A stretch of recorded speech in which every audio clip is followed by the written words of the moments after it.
नमस्कार दोस्तों, स्वागत है आप सभी का हमारे यूट्यूब चैनल ऑब्जेक्टिव सेंटर पर। इस वीडियो में हम लोग पढ़ेंगे वर्कशॉप कैलकुलेशन एंड साइंस के बारे में। तो ये हमारा ऑफिशियल पेपर है, इसी को हम लोग सॉल्व करेंगे और यह भी हम लोगों को पता चल जाएगा कि पेपर में कैसे कैसे क्वेश्चन पूछे जाते हैं। तो चलिए हम लोग सॉल्व करते हैं इस पेपर को। तो यहाँ पर देख सकते हैं लिखा है कि ये पेपर सेकेंड है, workshop calculation and science and employability skill का है ये। और यह 2 ईयर ट्रेड वालों के लिए है और यह सेमेस्टर सेकंड के लिए है और यह है मॉर्निंग सेशन का। और यहाँ पे देख सकते हैं कि जो आपका टोटल टाइम दिया है यहाँ पे 3 आवर का दिया है और जो टोटल मार्क है 125 नंबर का है ये आपका। तो यहाँ पे देखें इसका जो है पार्ट का डिवाइड, ये आपका 2 पार्ट में डिवाइड रहेगा, पार्ट ए और पार्ट बी। जिसमें पार्ट ए में जो आपका रहता है वह वर्कशॉप कैलकुलेशन और साइंस रहता है।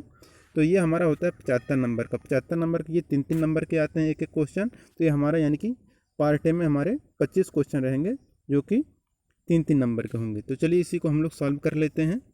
तो इसे हम थोड़ा जूम कर लेते हैं ताकि आपको क्लियर दिखे एक एक क्वेश्चन। तो यहाँ पे देख सकते हैं लिखा है पहला क्वेश्चन कि सिंप्लीफाई करना है आपको। यहाँ पे देख सकते हैं कि सरल कीजिए 38xy माइनस 15xy। तो 38xy में से 15xy अगर आप घटाएंगे तो कितना आएगा। तो आप देख सकते हैं कि 38 माइनस 15 करेंगे तो यह आपका कितना आ जाएगा, 23 आ जाएगा। तो यहाँ पे हमारा करेक्ट आंसर क्या हो जाएगा, 23xy। तो यहाँ के हमारा बी आंसर करेक्ट हो जाएगा, ऑप्शन नंबर बी। 38xy में से 15xy घट जाएगा तो हमारा 23xy आएगा। दूसरा क्वेश्चन है कि गुणा करना है आपको, यानी कि मल्टीप्लाई करना है आपको 3d² माइनस 2d और पूरे का यानी कि छोटे ब्रैकेट में है ये इंटू 3d है। तो देखिए यहाँ पे जब 3d का मल्टीप्लाई करेंगे इसमें तो ये हमारा कितना हो जाएगा, 3×3 9d³ आ जाएगा माइनस 6d² आएगा। तो ऐसा कौन सा ऑप्शन दिख रहा है, ऑप्शन नंबर ए दिख रहा है। तो ऑप्शन नंबर ए यहाँ पे करेक्ट हो जाएगा, 9d³ minus 6d², option number A correct हो जाएगा। अब देखिए यहाँ पे तीसरा क्वेश्चन है कि आपको भाग करना है। तो देखिए यहाँ पे 8 इंटू एक्स का पावर 15 है बटे 8 एक्स का पावर 5 है। तो 8 से 8 हमारा कट जाएगा और है ये जो एक्स का पावर 15 है और ये पावर 5 है, तो इससे ये पावर जब कटेगा तो ये हमारा कितना आ जाएगा, 10 आएगा। तो ये हमारा कितना हो जाएगा, एक्स का पावर 10 आ जाएगा, यानी कि ऑप्शन नंबर बी यहाँ पे करेक्ट हो जाएगा। चौथा क्वेश्चन है कि a माइनस बी का होल स्क्वायर एक तरफ दिया है। तो कह रहा है कि एक तरफ a माइनस बी है, तो यहाँ पे और क्या भरा जाएगा। तो देखिए यहाँ पे स्क्वायर है, तो स्क्वायर लाने के लिए हमें क्या करना पड़ेगा कि a माइनस बी है, इतना अगर हम और ऐड कर दें यानी कि मल्टीप्लाई कर दें तो ये हमारा क्या हो जाएगा, a माइनस बी का होल स्क्वायर हो जाएगा। यानी कि इसमें a माइनस बी यहाँ पर भरा जाना चाहिए, तभी हमारा क्या हो जाएगा, ये स्क्वायर में आ जाएगा। यहाँ पे देखिए यक्स दिया है, यक्स या गुणा समझ लीजिए, ये गुणा है। तो ये जो गुणा है, गुणा का निशान यहाँ पे किसका गुणा कर दें कि ये हमारा a माइनस बी का होल स्क्वायर आ जाए। तो यहाँ पे a माइनस बी है, a माइनस बी और अगर आ जाए तो ये हमारा लेफ्ट हैंड साइड जो है या राइट हैंड साइड के बराबर हो जाएगा। तो यहाँ पे a minus B correct answer हो जाएगा, ऑप्शन नंबर डी। अब है पाँचवा क्वेश्चन।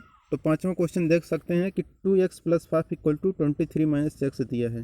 तो यहाँ पे देखिए इसको सॉल्व करने का तरीका क्या है कि यहाँ पर जो 2x दिया है और इधर -x दिया है, तो इसको हम एक तरफ कर लेंगे तो 2x + x हो जाएगा इक्वल टू ये 23 है माइनस 5 आ जाएगा। तब 2x और x कितना हो जाएगा, 3x इक्वल टू 23 में से 5 जाएगा 18 हो जाएगा। तो 3 × 6 = 18, यानी कि x equal to +6 correct answer हो जाएगा, ऑप्शन नंबर डी। तो 5 का डी आंसर यहाँ पे +6 करेक्ट आंसर हो जाएगा। छठा क्वेश्चन है कि एक त्रिभुज का परिमाप ज्ञात करना है जिसकी भुजाएं 20 सेंटीमीटर, 18 सेंटीमीटर और 10 सेंटीमीटर है। तो देखिए त्रिभुज का परिमाप ज्ञात करना है। तो देखिए यहाँ पे दिया है कोई त्रिभुज है, ये आपका 20 सेंटीमीटर दिया है, ये आपका 18 सेंटीमीटर दिया है, ये आपका 10 सेंटीमीटर दिया है। तो देखिए इसको सॉल्व करने का तरीका क्या है कि परिमाप कहते किसे हैं कि कोई भी त्रिभुज है उसका ये जो किनारा होता है, इसी किनारे को अगर हम लोग जोड़ दें, यानी कि जितनी ये लंबाई होती है, इसी को हम लोग परिमाप बोलते हैं। तो इसका परिमाप ज्ञात करने के लिए हमें क्या करना पड़ेगा कि ये जो 10 दिया है, 18 दिया है और 20 दिया है, इन तीनों को जोड़ दें तो हमारा त्रिभुज का परिमाप ज्ञात हो जाएगा। तो 20 और 10 कितना हो जाएगा, 30। 30 और 18 48, यहाँ पे करेक्ट आंसर हो जाएगा 48 सेंटीमीटर, यानी कि ऑप्शन नंबर बी यहाँ पे करेक्ट हो जाएगा। अब सातवां देखिए, सातवां लिखा है कि एक आयताकार प्लाट का क्षेत्रफल ज्ञात करना है जिसकी भुजाएं 24 मीटर और 20 मीटर हैं।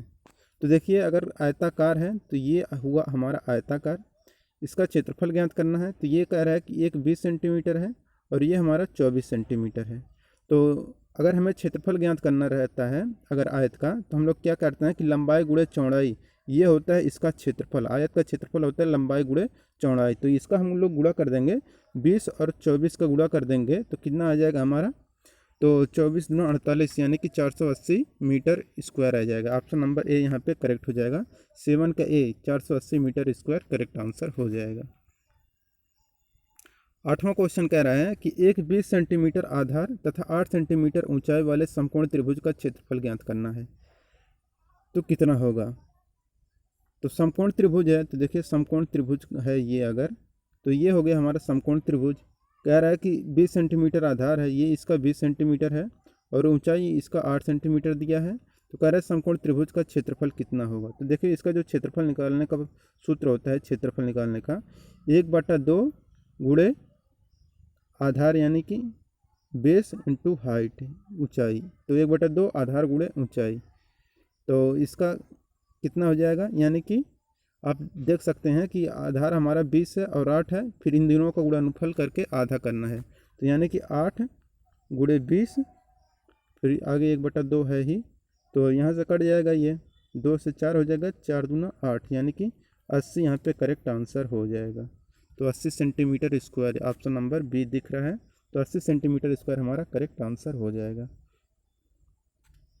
अब हमारा नौवां कि एक अर्धवृत्त का परिमाप ज्ञात करना है जिसकी त्रिज्या 14 सेंटीमीटर है। तो देखिए अर्धवृत्त का परिमाप ज्ञात करना है। अर्धवृत्त होता क्या है कि एक वृत्त का जो आधा स्पर्श से अगर काट दें तो हो जाता है हमारा अर्धवृत्त। तो अब देखिए इसका अगर हमें परिमाप ज्ञात करना है तो क्या करेंगे। तो परिमाप वही होता है कि किनारे किनारे का जो बॉर्डर रहता है वही हमारा होता है परिमाप। तो यहाँ पे ये जो दिख रहा है पूरा इसी की लंबाई बताना है। ये तो आधा अर्धवृत्त हो जाएगा और ये आधा ये डी हो जाएगा। तो इसको सॉल्व करने के लिए सबसे बेहतर तरीका क्या है कि देखिए ये हो गया हमारा क्या, अर्धवृत्त। तो अर्धवृत्त अगर ये पूरा रहता है, ये पूरा वृत्त रहता तो हमारा कितना आता, 2πr। 2πr ये रहता पूरा, इसका परिमाप कितना होता अगर पूरा फुल रहता है तो यह होता है 2πr। लेकिन इसी को हम आधे पर से काट देंगे तो ये हमारा कितना दूरी बचेगा, πr सिर्फ बचेगा। और πr हो गया हमारे, यानी कि ये जो इतना रहेगा ये हमारा πr का बताएगा। तो आप लोग देख सकते हैं कि ये इतना हो गया हमारा πr, पाई इंटू आर दूरी हो गया। और ये आपको पता है अगर ये त्रिज्या है तो आर त्रिज्या इधर भी होगा, आर त्रिज्या इधर भी होगा। तो पाई आर प्लस 2r ये हमारा क्या हो जाएगा, परिमाप। तो पाई आर प्लस 2r ये हमारा हो जाएगा क्या, परिमाप। तो पाई इंटू आर देखिए कितना हो जाएगा, इसको हम लोग सॉल्व कर लेते हैं। पाई आर प्लस 2r, इसी को हमें सॉल्व करना है। पाई का मान दिया है 22/7, आर का मान दिया है 14 सेंटीमीटर, प्लस 2 गुणे आर का मान दिया है 14 सेंटीमीटर। तो यहाँ पे देख सकते हैं 7 दूना 14 है, यानी कि 44 दूना 88, 88 ये हो गया,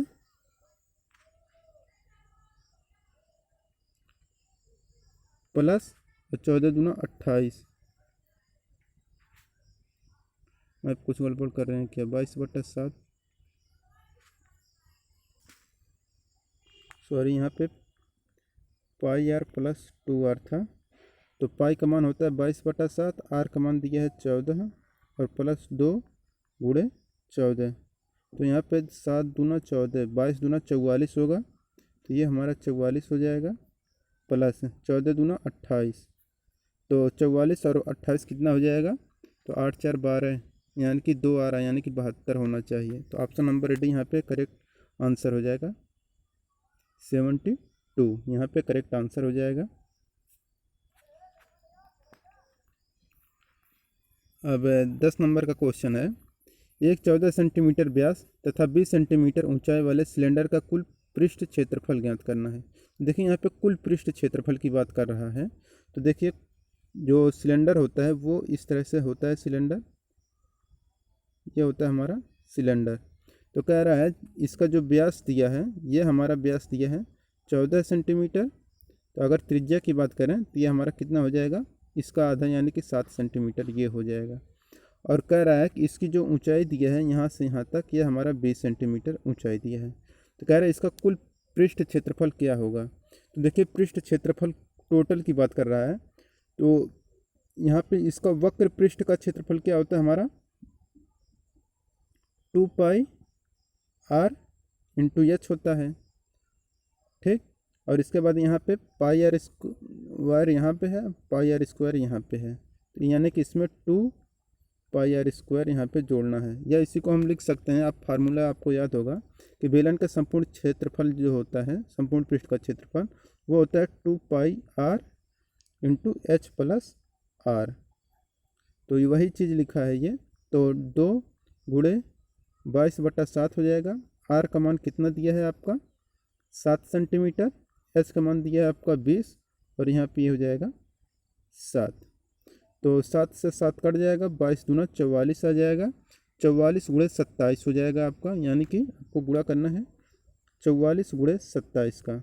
तो आप इसे देख सकते हैं कि लास्ट में जब हम लोग गुणा करेंगे तो 4 × 7 = 28, लास्ट में हमारा कितना आएगा 8। इन चारों ऑप्शन में 8 कौन सा दिख रहा है, ऑप्शन नंबर सी में हमारा 8 दिख रहा है, यानी कि 11/28 इसका करेक्ट आंसर हो जाएगा बिना कैलकुलेशन किए। आपको पता है क्योंकि लास्ट डिजिट जो होगा वह हमारा 8 आएगा। तो 8 से 11/88 यहाँ पे हमारा करेक्ट आंसर हो जाएगा ऑप्शन नंबर सी। अब चलते हैं 11 नंबर के क्वेश्चन पे। 11 नंबर क्वेश्चन है, कह रहा है कि 40 डिग्री सेल्सियस बराबर कितना फ़ारेनहाइट होता है।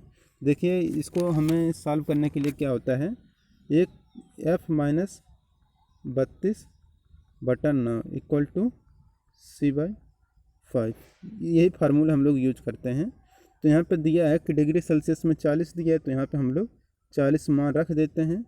तो 40 यहीं पे रख देंगे, तो यानी कि 40/5 आ जाएगा ये हमारा 40/5। तो यह कितना हो जाएगा 5 × 8 = 40, ये हो गया। तो और यहाँ पे देखें अब ये जो 9 है और ये 8 का गुणा हो जाएगा, 8 × 9 = 72। तो F - 32 = कितना हो जाएगा 72 हो जाएगा। तो F = कितना आ जाएगा 104, यहाँ पे करेक्ट आंसर हो जाएगा फ़ारेनहाइट। तो F का मान कितना आ जाएगा 104, यानी कि 11 का सी आंसर करेक्ट हो जाएगा। अब यहाँ पे 12 नंबर का कह रहा है कि कॉपर की विशिष्ट ऊष्मा कितनी होती है। तो दोस्तों यहाँ पे specific heat of copper is 2.521 0.1। तो यहाँ पे देखिए विशिष्ट ऊष्मा का कोई यहाँ पे मात्रक नहीं दिया है। यहाँ पे हमें थोड़ा क्वेश्चन में डाउट लग रहा है, ये अधूरा है क्वेश्चन। अगर आपको इस बारे में कुछ पता हो तो आप हमें कमेंट बॉक्स में ज़रूर बता दें कि कॉपर की विशिष्ट ऊष्मा कितनी होती है, क्योंकि यहाँ पे मात्रक नहीं दिया है, मात्रक यहाँ पे देना चाहिए था इसको। तो आपको अगर कुछ बताना है इस क्वेश्चन के बारे में तो आप हमें कमेंट बॉक्स में ज़रूर बताएं। 13 नंबर का क्वेश्चन है कि शरीर के गर्म या ठंडा होने की डिग्री क्या कहलाती है। ऊष्मा, तापमान, केल्विन, विकिरण। तो देखिए द डिग्री ऑफ हॉटनेस और coldness of a body is called temperature. तो यह हमारा टेम्परेचर कहलाता है कि हॉटनेस या कोल्डनेस की जो डिग्री होती है बॉडी की, वह हमारा टेम्परेचर कहलाता है, यानी कि शरीर के ठंडा या गर्म होने का डिग्री तापमान कहलाता है। तो यहाँ पे हमारे बी आंसर करेक्ट हो जाएगा। अब 14 नंबर का क्वेश्चन है कि पानी का हिमांक कितना होता है। तो हिमांक मतलब होता है आपका जब आपका जमना शुरू हो जाए पानी, वही होता है आपका हिमांक। तो पानी का जो हिमांक होता है वह हमारा होता है 0 डिग्री सेल्सियस, और जो क्वथनांक होता है वह हमारा होता है 100 डिग्री सेल्सियस। तो ये हो गया आपका option number 1 correct. 15 number question है रेडिएशन पैरोमीटर का प्रयोग कितने डिग्री सेल्सियस तक के तापमान को मापने के लिए किया जाता है। 1000, 2000, 3000, 4000। तो देखिए जो रेडिएशन पैरोमीटर होता है इसके द्वारा हम लोग 2000 डिग्री सेल्सियस तक के तापमान को माप सकते हैं। तो यहाँ पे हमारे बी आंसर करेक्ट हो जाएगा। तो radiation pyrometer is use to measure temperature up to 2000 degree Celsius. 16 number question है कि पाई रेडियन इक्वल टू कितना होता है। तो आपको भी पता होगा कि अगर पाई रेडियन इक्वल टू होता है आपका 180 डिग्री, तो यहाँ पे हमारा बी आंसर करेक्ट हो जाएगा। पाई इक्वल टू 180 अंश होता है। 17 नंबर का क्वेश्चन कह रहा है कि साइन थीटा इक्वल टू 3/5 है तो कास थीटा का मान ज्ञात करना है। तो देखिए आपको पता होगा कि कास थीटा इक्वल टू क्या होता है, √1 माइनस साइन स्क्वायर थीटा, यही होता है आपका फार्मूला।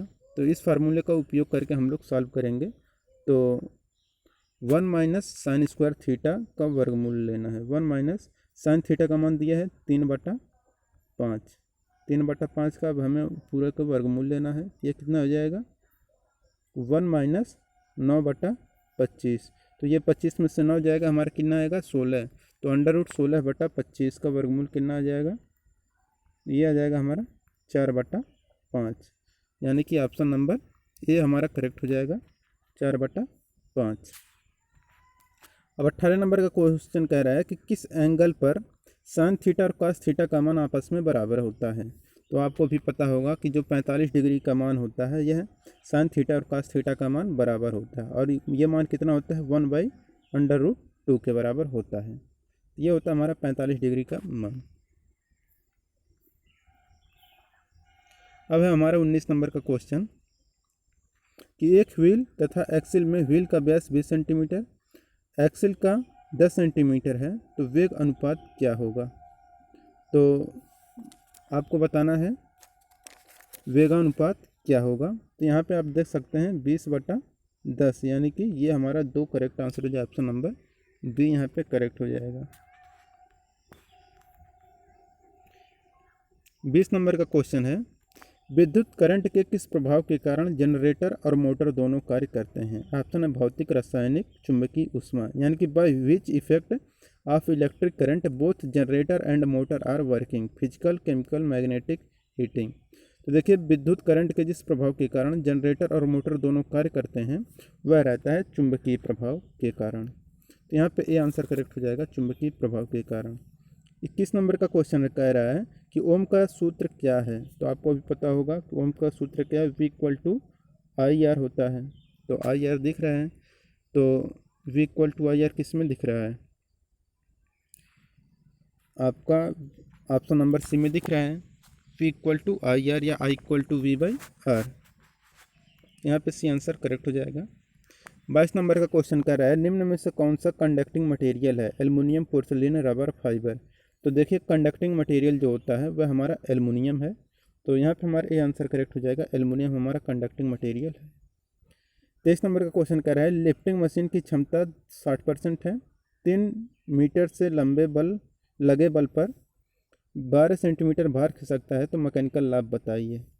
तो देखिए यहाँ पे मैकेनिकल लाभ बताना है।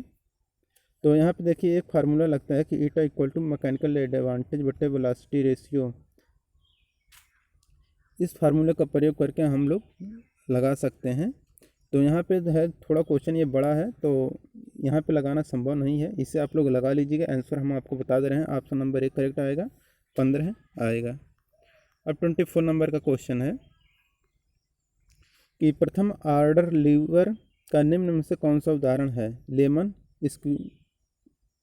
Squeezer, cutting plier, fire tong और नट क्रैकर।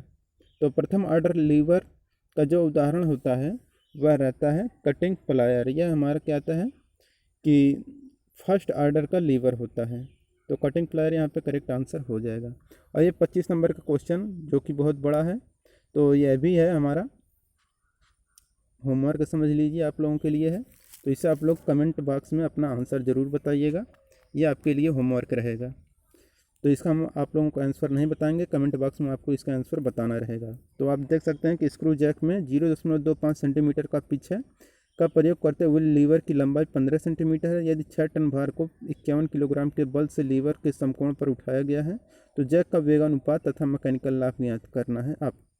तो बताइए क्या होगा। तो कमेंट बॉक्स में आप लोग अपना आंसर ज़रूर बताइएगा। अगर वीडियो आपको अच्छा लगा हो तो वीडियो को लाइक कर दें। अगर आप हमारे चैनल पर नए हैं तो चैनल को सब्सक्राइब कर लें, और जिन लोगों ने वीडियो को शेयर नहीं किया अपने दोस्तों के साथ वो शेयर कर दें, और स्टडी से जितने भी रिलेटेड ग्रुप हों उसमें ज़रूर शेयर करें। Thank you.